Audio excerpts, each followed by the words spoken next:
December দুপুর আনুমানিক 2টার দিকে আমাদের চট্টগ্রাম মেট্রোপলিটন পুলিশের 5 লাইশ থানার একটি আভিযানিক টিম অভিযান পরিচালনা করে এই আমাদের ছাত্র জনতার বৈষম্য বিরোধী যে আন্দোলন ছিল সেই আন্দোলনে নির্বিচারে গুলি চালিয়ে ছাত্র জনতাকে হত্যাকারী একজন আসামি যার নাম মিঠুন চক্রবর্তী, তাকে গতকাল আমরা ফেনী সদর মডেল থানাধীন সুলতানপুর এলাকা থেকে গ্রেফতার করেছি। এই আটককৃত ব্যক্তির বিরুদ্ধে অভিযোগ, তিনি গত 16 জুলাই তারিখে আমাদের এখানে যখন বৈষম্য বিরোধী ছাত্র জনতার আন্দোলন চলছিল সেই মুহূর্তে সে অস্ত্র দিয়ে প্রকাশ্যে গুলি বর্ষণ করে ছাত্র জনতার উপর হামলা চালায়। এই সংক্রান্তে একটি ভিডিও আমরা ফেসবুক সহ বিভিন্ন সামাজিক মাধ্যমে দেখেছি। আমরা এই ভিডিওকে মাধ্যমে তাকে শনাক্ত করে আমরা গতকালকে তাকে তার এক দূর সম্পর্কে আত্মীয় বাসায় যেখানে সে আত্মগোপনে ছিল ফেনী এলাকায়, সেখান থেকে তাকে আমরা গ্রেফতার করেছি। এই ধৃত আসামি মিঠুন চক্রবর্তী আমাদের 5 লাইশ মডেল থানাধীন একটি মামলার এজাহার নামে আসামি। এছাড়া বৈষম্য বিরোধী ছাত্র আন্দোলন চলাকালীন যে হত্যাগুলো হয়েছে ছাত্র জনতার উপরে, সেখানে তার সম্পৃক্ততা পাওয়া গিয়েছে বলে আমরা এখন পর্যন্ত তদন্তে জানতে পেরেছি। এই আসামির বিরুদ্ধে আরো যেটি তথ্য আমরা পেয়েছি সেটি হলো এই চকবাজার থানাধীন সে ওয়ার্ড স্বেচ্ছাসেবক লীগের সভাপতি এবং উক্ত ওয়ার্ডের সাবেক কাউন্সিলর নূর মুস্তফা টিউর একজন বিশ্বস্ত সহযোগী ছিল সে। তার সহযোগিতায় সেই এলাকায় টেন্ডারবাজি, চাঁদাবাজি, দখলবাজি সহ বিভিন্ন ধরনের সন্ত্রাসী কার্যক্রম করেছিল বলে আমাদের কাছে তথ্য রয়েছে।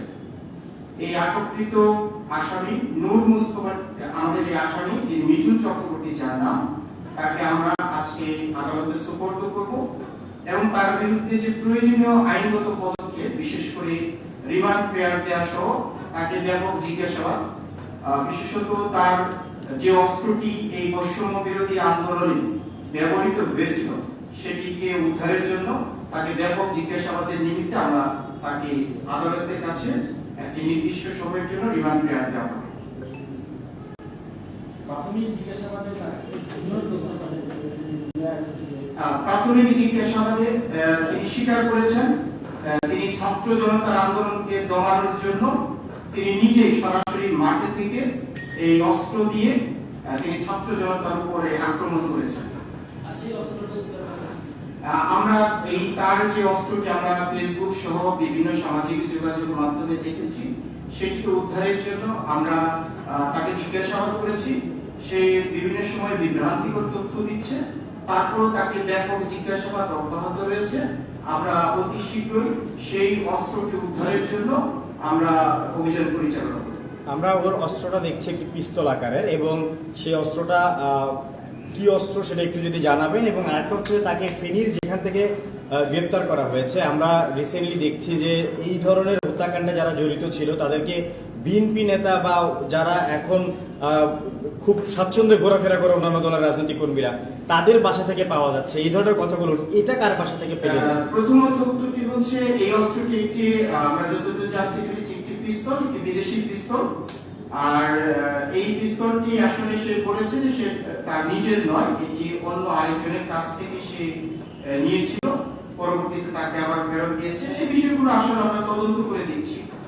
দ্বিতীয়ত যে এই ধরনের ঘটনায় যারা জড়িত তাদেরকে বিভিন্ন রাজনৈতিক কারণে তাদেরকে আশ্রয় প্রশ্রয় দেওয়ার যে বিষয়টি আপনি বলেছেন সেটি আমরা যাচাই বাছাই করে দিচ্ছি, কারণ এদেরকে কোনোভাবেই এদেরকে আশ্রয় দেওয়ার সুযোগ নেই। কারণ এরা আমাদের ছাত্র জনতার উপরে যে নির্মমভাবে নির্যাতন চালিয়েছে, হত্যা করেছে, তারা আইনের চোখে অপরাধী, মানবতার চোখে অপরাধী। তাদের বিরুদ্ধে যে আইনগত ব্যবস্থা রয়েছে, ইভেন তারা তাদেরকে যারা আশ্রয় প্রশ্রয় দিবে আমরা তাদের বিরুদ্ধে আইনগত যে ব্যবস্থা রয়েছে সেটি। আমরা এর আগেও দেখেছি ভারতীয় সীমান্তবর্তী এলাকা থেকে অনেকগুলো অপরাধীকে ধরে আনা হয়েছে। এও কি ভারতে পালাতে চেয়েছিল কিনা?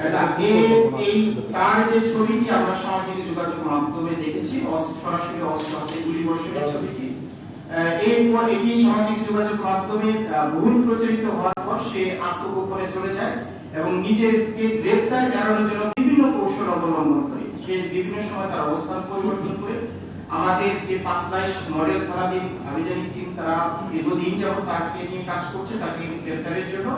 সর্বশেষ ফেনী সদর মডেল থানাধীন এই সুলতানপুর এলাকায় তার দুঃসম্পর্কের এক আত্মীয়ের বাসা থেকে তাকে আমরা গ্রেপ্তার করতে সক্ষম হয়েছি। আরেকটা বিষয় যুক্ত করতে চাচ্ছি, গ্রেপ্তারকৃত মিঠুন চক্রবর্তীর বিরুদ্ধে সিএমপিতে আর কোনো মামলা আছে কি এটা? এখন পর্যন্ত তার বিরুদ্ধে একটি এজাহার নামে মামলা রয়েছে আমাদের 5 লাইশ মডেল থানাধীন। এছাড়া আমরা তার বিরুদ্ধে আরো তদন্ত করছি, যেহেতু সে এই ধরনের ঘটনায় জড়িত ছিল। সুতরাং এখানে আমাদের যে হত্যাকাণ্ডগুলো হয়েছে, বর্ণাঢ্য বিস্ফোরণ ঘটানো হয়েছে, আমাদের ছাত্র জনতাকে আঘাত করা হয়েছে, এই সকল ঘটনায় যদি তার সম্পৃক্ততা থাকে অবশ্যই সেই সকল মামলাতে তাকে সোনার রাস্তা দেখানো হবে। ঠিক আছে।